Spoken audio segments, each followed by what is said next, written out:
Senior साफ़ी तज़किया Shahzad Iqbal ने भी join किया। शहजाद, आपका पहला तासुर क्या है इस कैबिनेट को देखकर? देखें, टेक्नोक्रेट्स हैं ज्यादातर। कुछ नाम तो पहले दिन से गर्दिश कर रहे थे। जिलानी साहब का नाम था बतौर फॉरेन मिनिस्टर, उनका नाम सामने आ गया है। इंडस्ट्रीज में गौहर जाज साहब का नाम था, वैसे भी जाने माने इंडस्ट्रियलिस्ट हैं। और इससे पहले भी जो पीटीआई की कैबिनेट थी उस पर रजाक दाऊद साहब थे। तो देखते हैं कि अब वो इंडस्ट्री के लिए और एक्सपोर्ट्स के लिए क्या कर सकते हैं इन 6 माह में जो उनको मिलेंगे।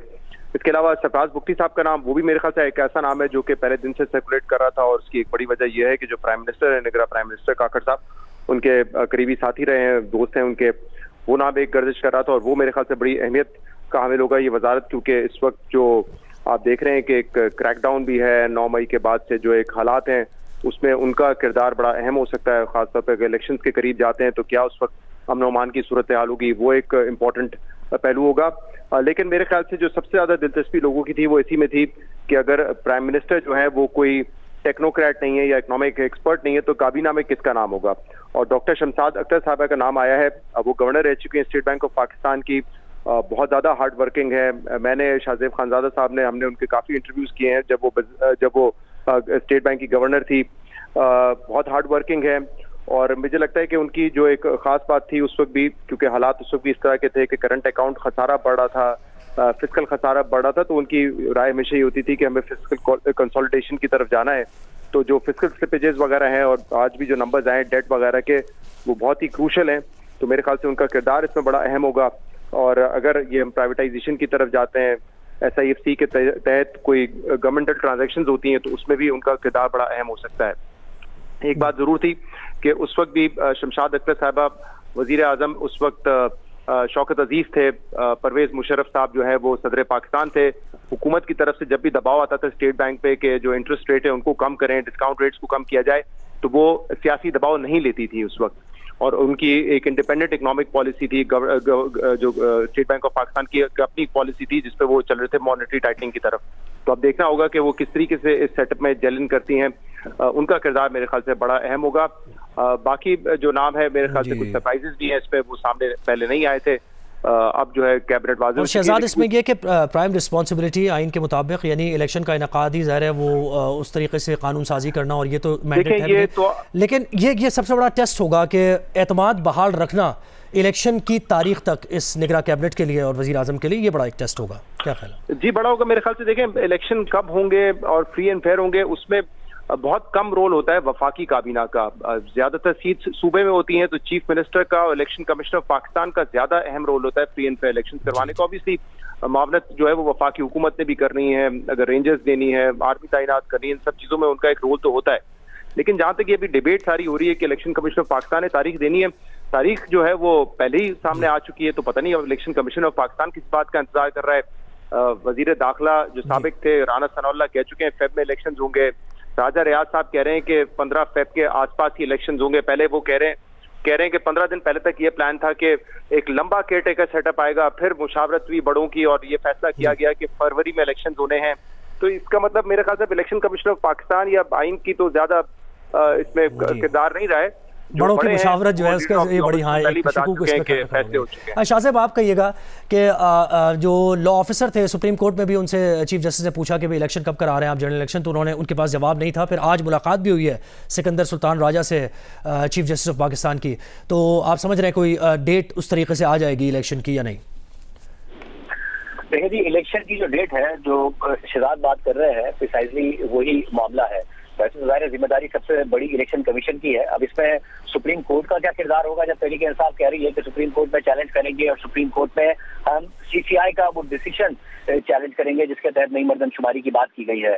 तो सुप्रीम कोर्ट का किरदार बड़ा अहम होगा। हालांकि हमने देख लिया कि जब लाहौर हाई कोर्ट में पेंडिंग था मामला और पंजाब के इलेक्शन के लिए सुप्रीम कोर्ट ने टेकअप कर लिया, खैबर पख्तूनख्वा के लिए उस तरीके से नहीं किया मगर पंजाब के लिए कर लिया, तो कोई फर्क पड़ा नहीं उस बात को, इलेक्शन हुए नहीं। मगर सुप्रीम कोर्ट टेकअप करती है तो एक आईनी और कानूनी मसला पैदा होगा जिसमें इलेक्शन कमीशन का बहुत अहम किरदार है कि वो इलेक्शन वक्त पर कराते या नहीं कराते। बट जो पाकिस्तान के मारूजी हालात हैं उसमें शहजाद इकबाल साहब की बात अहम है कि इलेक्शन कमीशन ने फैसला बाद में करना है। जो साबिक लीडर ऑफ द ऑपोजिशन है वो पहले बता रहे हैं मिड फरवरी में होंगे, जो साबिक वज़ीर दाखिला है वो पहले बता रहे हैं मिड फरवरी में होंगे। उसी हिसाब से नवाज शरीफ साहब का रिटर्न भी प्लान किया जा रहा है कि शायद वो मिड सितंबर में आएंगे या सितंबर के 3rd वीक में आएंगे। अगर अक्टूबर नवंबर में इलेक्शन हो रहे होते तो जाहिर है वो बड़ा जल्दी आ रहे होते।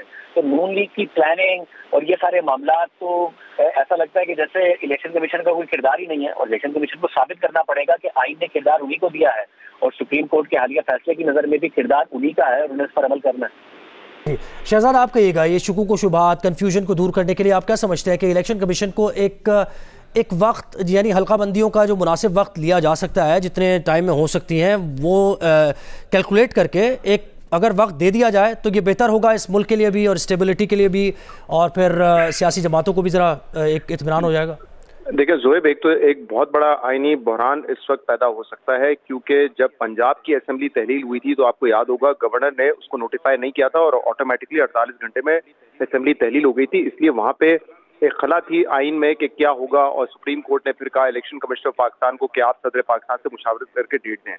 लेकिन आर्टिकल 48 इस मामले में बड़ा क्लियर है कि अगर कौमी असेंबली तहलील होती है, सदर पाकिस्तान उसको नोटिफाई करते हैं तो 90 दिन के अंदर आम इंतखाबात होने हैं। ये बड़ा क्लियरली आर्टिकल 48 में लिखा हुआ है कि ये पावर सदर पाकिस्तान के हैं और उन्होंने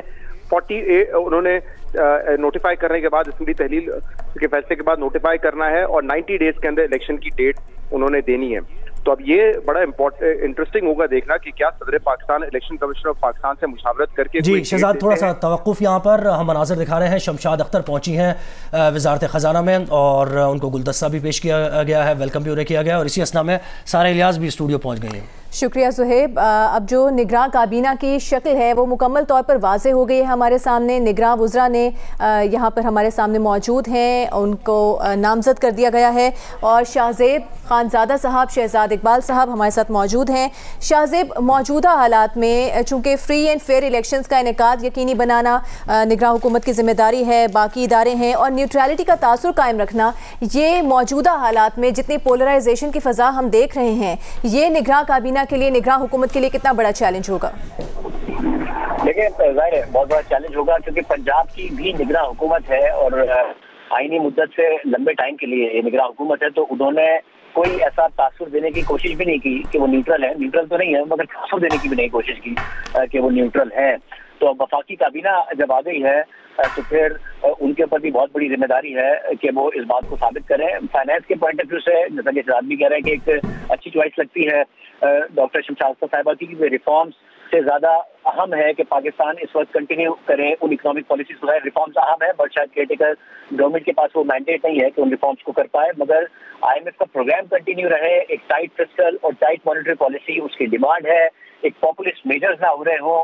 वैसे भी केयरटेकर गवर्नमेंट से एक्सपेक्ट नहीं किया जाता है क्योंकि उनका कोई पॉलिटिकल इंटरेस्ट नहीं होता, उन्होंने इलेक्शन नहीं लड़ना होता, मगर उसके बावजूद ये कंसर्न पाकिस्तान में रहता है कि जब प्रेशर आएगा तो उस प्रेशर को सस्टेन किया जा सकता है या नहीं किया जा सकता, तो उसमें फाइनेंस एक अच्छी चॉइस। ठीक है शहजाद, ये जो इस तरह की हम बात सुनते हैं कि शायद ये सेटअप, इसकी मुद्दत जो है वो थोड़ी स्ट्रेच हो जाए, आपके पास ऐसी क्या खबरें हैं या महज ये अफवाहें हैं, इसमें कितनी जान नजर आती है आपको? जी सारा, मैंने अभी भी बताया, देखें ये स्पेकुलेशन तो हो रही है क्योंकि एक दफा आप 90 दिन से तजावुज कर जाएं तो उसके बाद आपको पता है कि कुछ भी हो सकता है, क्योंकि एक दफा आइन को आपने नजरअंदाज कर दिया है। पंजाब में आप देखें केयरटेकर सेटअप, इस वक्त कोई आईनी कवर नहीं है उनके पास, वो मौजूद है, और इलेक्शन जो 14 मई को सुप्रीम कोर्ट ने कहा था उसमें ताखीर हो गई है। हुकूमत जो इस वक्त गई है घर, वो कह रही थी अक्टूबर में हो जाएंगे, अब उन्होंने आखिरी वक्त पे एक ऐसा फैसला किया है जिससे शायद नवंबर मार्च तक इलेक्शन चले जाए, तो इसलिए स्पेकुलेट ही कर सकते हैं हम तो। लेकिन मैं इसलिए बार बार कहूंगा कि देखिए कुछ बातें ऐसी हैं जिस पे हमें बड़ी तवज्जो देने की जरूरत है। जो outgoing leader of the opposition है वो कह रहे हैं कि 15 दिन पहले ये फैसला था कि हमने लंबा खींचना है केयरटेकर सेटअप को, ये मुल्क के बड़ों का फैसला था, लेकिन फिर मुल्क के बड़ों ने फैसला किया है कि इलेक्शन फरवरी में होंगे और 15 फरवरी के आसपास होंगे। तो मतलब अगर इस तरीके से मुल्क चलाया जा रहा है, चंद लोग फैसले कर रहे हैं, तो उसमें फिर स्पेकुलेशन ही हो सकती है। हम कैसे कह सकते हैं कि आइन के मुताबिक क्या होगा। लेकिन जो मैं इंपॉर्टेंट बात बता रहा था, आर्टिकल 48 बड़ा क्लियर है कि सदर पाकिस्तान ने डेट का ऐलान करना है और वो डेट 90 दिन के अंदर होगी। अब सदर पाकिस्तान जिनका ऑब्वियसली ताल्लुक रहा है पाकिस्तान तहरीक इंसाफ से, वो अगर डेट दे देते हैं विद इन 90 डेज की, तो क्या इलेक्शन कमीशन ऑफ पाकिस्तान उस डेट को मानेगा? क्योंकि इलेक्शन कमीशन ऑफ पाकिस्तान इस वक्त गौर कर रहा है कि क्या हमें नई हल्का बंदियों की तरफ जाना है नए सेंसस के बाद। ये पॉइंट मेरे ख्याल से बड़ा इंटरेस्टिंग हुआ। तो एक दफा फिर ऐसा लग रहा है कि मामला सुप्रीम कोर्ट जाएगा।